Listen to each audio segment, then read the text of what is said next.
in the movie. It was a little juvenile, but all in all, I laughed at it. It was funny. It worked. Skids and Mudflap, every time they opened their mouth, it was funny. Something came out. Whole theater was laughing. And as for Simmons ripping his pants off and seeing his ass, it wasn't necessary, but wasn't something that would destroy the movie. You maybe see it for 2 seconds and he turns around.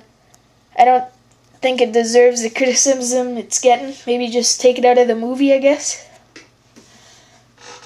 But all in all, it wasn't useful. It wasn't pleasant to see, but it doesn't destroy the movie for me. As for Sam's roommate, Leo Spitz, he was a great fit for the movie. He really made the part of a tag-along. He added some character to the humans that were with the Skids and Mudflap and Bumblebee. He had his funny moments, particularly in the Smithsonian, where he had his pants dropped, and he tripped over a security guard after tasing him, landing on his testicles with the tase gun. That was one of the funniest moments in the movie for me. A Wheelie, another great funny character in the movie. He had a mafia feel to him, so very funny. He worked with Jetfire. Jetfire was amazing. I really loved Jetfire in the movie. He really brought on the old man feel, and it worked with him.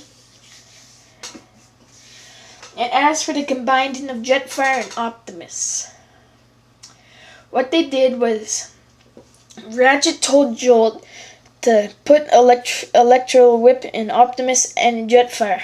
Jetfire's dead body after being killed by Scorponok.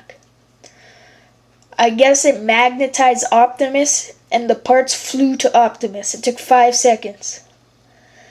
It was rushed. They used a character that wasn't explained. They didn't explain how it even worked. They just shot whips into him. And finally, it was awesome. It worked. It was spot on. Again, nothing wrong with it. It worked. You don't need explaining. It looked great and it worked. And as for the stuff that's being picked on in the movie, it is stuff that's being picked on, but it shouldn't be picked on as much as it should. People are just finding things to complain about, especially Skids and Mudflap. I love these two in the movie, and their personalities are not annoying, racist, or stereotype. As I said before, if you're going to stereotype these two, you might as well stereotype every other robot for talking.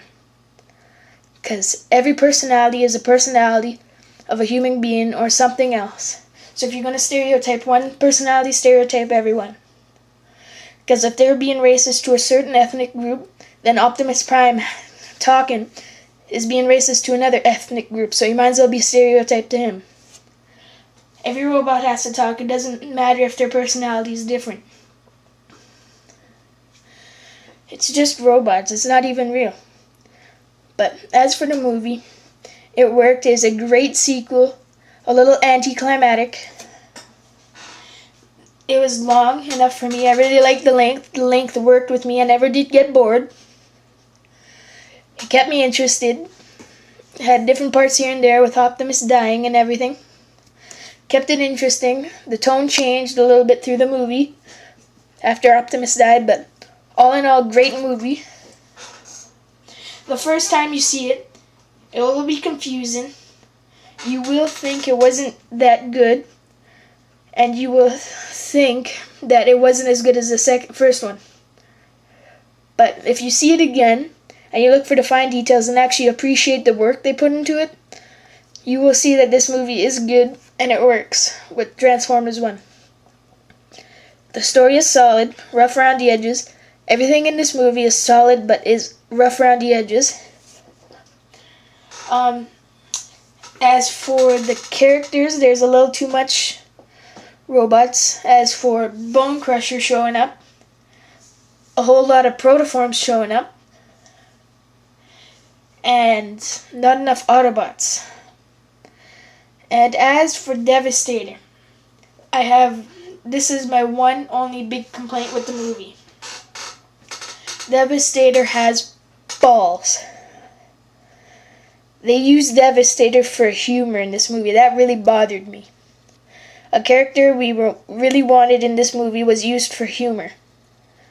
The two for Cranes, the Wrecking Balls, they had two of them between Devastator's legs for humor. As for his balls or testicles, it was not necessary and it was pointless, and I really disliked that. I did not like the fact they were using Devastator for humor in this movie.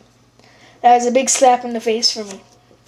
But as for the other characters, all their jobs fit in. As for the RCs, they had enough time. They worked with me. They died pretty well. Didn't look out of place. It worked. Chromia survived. The other two died. Sideswipe, he could have had a little bit more time, but he worked. Jolt was iffy, but he didn't do much, so he was a background character. He worked.